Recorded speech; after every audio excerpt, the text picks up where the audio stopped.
And now that I've selected production, that production notification is gone, and the next one is choose research. That's the interesting one. So as I was saying, my civilization has just finished researching agriculture. It's just now figured out that, hey, if we throw these seeds things on the ground and then stick around, eventually stuff comes out, food comes out, yay. And now I have a few technologies that I could research. Up here I could research pottery, animal husbandry, archery, or mining. Now, I only have those available to me, but there's a lot more technologies. And so what I'm going to do is I'm going to open the technology tree here. Now, don't be scared. This will be a little scary, but don't be. This is the tech tree for Civ 5. There are a lot of technologies. I mean, we're starting in agriculture here, which is just research, and we're going all the way to nanotechnology and future tech, which is a very, very long time. You do not have to learn or to memorize any of this. Don't worry, this is not necessary, even though I don't know all the technologies and everything they do by heart yet. The important thing that you have to know is that if you hover your cursor on a technology, it will tell you exactly what it does and what it's going to allow you. So all of this, you don't need to come to the screen every turn to learn this. You can stick to just this and make sure you read what each technology is about and what it gives you. You can go come have a look at the tree here if you want to see what a technology leads to, but it's not even necessary. So for now, I need to choose a technology project that my cities are going to research. Right now, I only have one city, so that's where the research is going to be. And the research is denoted by the little beakers here at the top left. Right now I have +4 beakers per turn, and the number of beakers you get is based almost entirely on the population of your empire. So the more cities you have, the larger they are, the more beakers you get. There's a lot of buildings and some social policies that are going to modify that amount, but at the very basis, if you have a large empire with a lot of people, it's just going to get you technologies faster. Now, pottery gives me access to a granary, which is a food boosting building. I have a couple of wheat resources here, so I'm pretty sure Kyoto is going to be okay in the food department at the beginning. I have animal husbandry here, which is going to reveal horses. That's kind of nice. I have archery, which would let me build archers, and I have mining to build mines and chop forests. Right now, there's no mines, and the forest, I don't think I need to start chopping right away. I don't even have a worker to chop it anyway, so that's no good. Archery, I can hold off. Pottery, I guess I'm good without the granary right away, so I'm going to go with animal husbandry. It's going to let me know if there are any horse resources nearby. Horses are the first strategic resource, so getting a jump on that is going to be very useful. So I'm going to select this, and now the notification's gone since I've selected a research project, and I have taken care of everything. There are no more notifications, no more units to move, no more production to choose. So the button here changes to next turn, and if I click it, I'm going to move forward in time.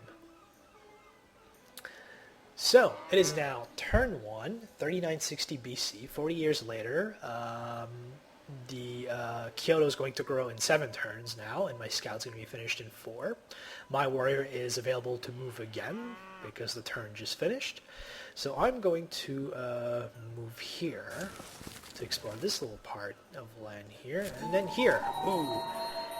And I have found some ancient ruins. Ancient ruins are special places on the landscape at the beginning of the game. When you move a unit on top of them, you will receive some sort of bonus. It's always a bonus, and it can be a lot of different things. It can be bonus culture. It can be that your unit that moves in finds better weapons and gets upgraded to a better unit type. So you really want to explore early and try to find as many ruins as possible and get to them before other civs do, because other civilizations are also on the lookout for them. So I've moved my warrior. I don't have any other unit to command, and nothing has finished producing, so next turn again for me. Now, as I was saying, see, if I move to the forest here, that's all I can do. I can't move my warrior directly to the ancient ruins because moving through the forest here has consumed all the movement points. And even worse than that, I just found a barbarian encampment. barbarians are bloodthirsty berserkers who hate all civilizations and want to rape and pillage the cities of civilizations. They're a faction that's hostile to everyone, and they spawn from encampments like this one. They don't found cities. They don't really build anything. They just build more encampments and send units out to cause you trouble. So having a barbarian encampment like this kind of close to my city is not very good. I'll have to take care of it at some point. But for now, if there's only one unit and the encampment, it's not going to move out. It's kind of going to stay on the defensive. But eventually this encampment will spawn more brutes, and I'll have to defend myself against them. So this is a little disheartening to find something like this so early and so close to my city. Oh well. So now I am going to move on top of the ancient ruins and claim them. And I found survivors, which have settled in my city. So right now my population just jumped automatically to 2 because I found some survivors. Now, you can see that the scout, which required 4 turns to build before, is now down to 2, which is a little weird. How did it jump from 4 to 2? Well, that's because I got a new citizen, and citizens work the tiles around the city inside the borders. I'm actually going to turn on yield icons right now so we have a better idea of what's going on. There we go. So the citizens inside your city, they don't really just hang around. They actually work for you, and the way they work is by working tiles that are within your borders and within the range of the city. Right now, that red line with the kind of the whitish hue on the inside denotes my empire's borders. Everything that's inside of this border is within my control. Nobody else can move inside it without my consent. If they do, then they have to declare war with me. So having large borders is very convenient for keeping people away. And within the border, there's tiles that generate different amounts of food, of production, and of gold. Now, if you look at the first icon at every tile, it's a little Granny Smith apple icon, which this denotes how much food the tile produces if it's worked by a citizen. And basically, the more food you produce, the faster your population is going to grow inside your city. And that's very, very important at the beginning because you start with very little population and you want more citizens to work more tiles, to contribute more. The second one, the second icon, is the little hammer icon. This denotes how much production the tile generates. And the amount of hammers that you get per city denotes how much production you can put towards making new units and buildings. So the more production you have, the faster those units and buildings are going to come out. And the third little icon denotes how much gold you get for working that tile. Since this tile here is next to a river, it automatically generates 1 gold. You can see here this incense, which is a luxury resource, gives me 2 gold. It's not even next to a river, and it gives me 2 gold if I work it. But at the moment, it's outside of my city borders, so even if I had enough citizens to work it, they couldn't work it because it's too far. So this is it for tile yields, if you will. Always, if you're not sure where to settle your city, bring up this view. It's yield icons here. It's a very good view to bring up if you're kind of new and you're not sure where you want to build your cities. This will let you know what are the tiles that give you the most food, which ones give you the most production, and so on and so forth. I'm going to turn it off for now. But so you might be curious, which tiles are my citizens working in Kyoto right now? Because it doesn't say. Well, we can go in the city screen here to know exactly what my citizens are doing. This is a slightly scary view because there's a lot of numbers going on. You can ignore most of those numbers for now. We're not going to focus on them. But right now you see that there's those 2 tiles have yield icons on them. So there's 2 foods for both of them, 1 hammer for both, and then this one generates 1 gold. These are the 2 tiles that my citizens are working right now. Since I have 2 citizens, they're working 2 tiles. The city tile itself is always worked. No matter how many citizens you have, this is always worked.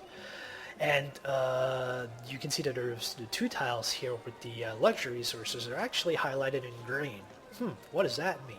Well, it means that the next time that my city has enough culture to expand its borders, it's going to grab one of those 2 tiles. the borders of your cities are not static. They expand over time, and the way they expand is based on the culture that the city is generating. If you look up here, this is the total culture reading. It says right now that I'm making +1 culture in total per turn from all my cities, and since there's only one city in my empire, that means that all the culture is coming from here. And it takes 20 turns for the city to grow its border, to get one more tile inside its border. The borders grow one tile at a time, but they do try to go for tiles that are more valuable. So obviously tiles with luxury resources in them are high priority. So it's going to pick one of those two. It's a 50-50 chance right now, since both of them are highlighted, that in 17 turns, because I have 3 out of 20 culture, it's a 50-50 chance that I'll get one of those. Now, this here, the 3 out of 20, actually does not represent how fast the borders here are expanding. If you want to look at how many turns it's going to take for a particular city's borders to expand, you really have to look here. What this denotes here at the top, it actually denotes the progress towards the next policy that I'll be able to adopt. If I click on this, it'll bring up the policy tracks. I've already explained most of those in my policy video before, so I'm not going to go in depth in these. These policy are basically just ways to boost your empire, boost different aspects of it. They're basically how you choose to govern your empire. They denote different ways of governing. So honor, for example, is a very militaristic type of a policy track, whereas tradition is more focused on enhancing your capital city, for example. So depending on what you want to boost, on what you want to focus on, you're going to pick different policies. And those policies obviously become unlocked as you generate more culture. Right now, my city is generating 1 culture because it has my palace in it. If I build more culture producing buildings, I'll get my culture faster.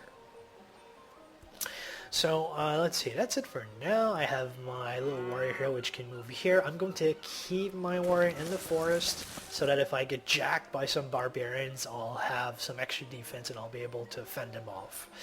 So I'm going to keep moving here, but I don't like having this barbarian encampment here. I will probably make a second warrior just to come over here, maybe stay on this hill here and defend from the barbarians if they do come out after my city. So next turn,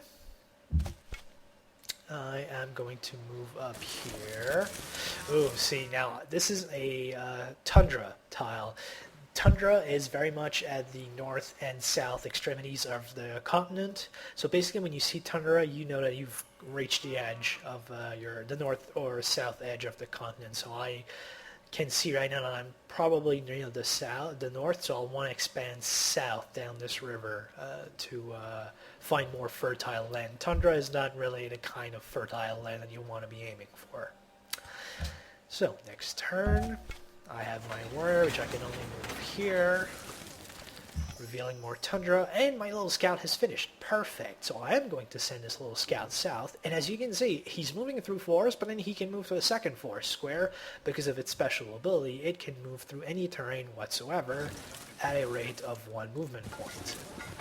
Ooh, this is kind of bad though. This is desert, and I'm not a big fan of desert. Now, these are floodplains, which are kind of okay. Floodplains give you a lot of food, but desert hills, not very productive. And so I finish my scout, so I get to choose production again. I'm going to make a warrior to defend against those barbarians. I will probably park it on the hill here, so we'll see if the barbarians are on the way, and it will be able to kind of catch them off guard in the open terrain here to deal extra damage to them. This is a very good strategic spot to place some defenders. So let's see. I have my little warrior, which I'm going to move here. More ruins and an encampment next to them. There's a lot of warriors of barbarians around. Wow, I'll have to defend against that many barbarians early. I'll have to pump out quite a few warriors. Now, you can actually take over the encampments. If you're able to beat the warriors, the brutes inside the encampment, you can then attack the encampment and destroy it, and it will actually give you some gold. But it's not as easy as it sounds. It does take a bit of work to do. So right now this is not the best news that I could have hoped.